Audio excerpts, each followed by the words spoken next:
வந்து ஆசிரியர் கல்வி தேர்வு எழுதி நியமன தேர்வு எழுதி இப்போ வெயிட்டிங்கில் இருக்கேன். 10-12 வருஷமாக ஆயிடுச்சு. எந்த ஒரு பணியிடம் கிடைக்காது. நான் வந்து ரொம்ப என்னைக்கு பணியிடம் கிடைக்கும் அப்படிங்கிற ஒரு வேலையில் எல்லாருமே கற்றுட்டு இருந்தோம். கண்டிப்பாக ஒரு இன்னும் காலி பண்ண இடத்தை நிரப்பணுங்கிறது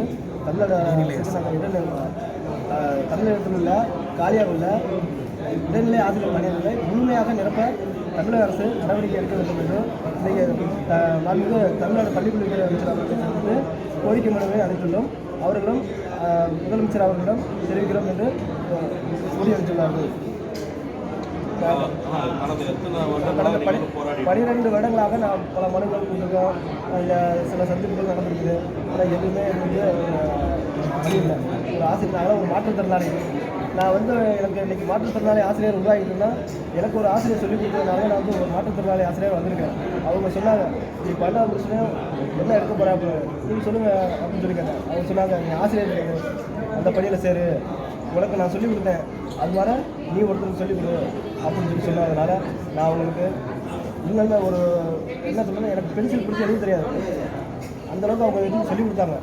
அதனால் எனக்கு ஒரு ஆசிரியராக இருந்து எல்லாத்துக்கும் சொல்லிக் கொடுக்கணும் அப்படிங்கிற ஒரு ஆதங்கத்தில் நான் ஒரு ரொம்ப ஆசிரியர் படி சேர்ந்தேன்.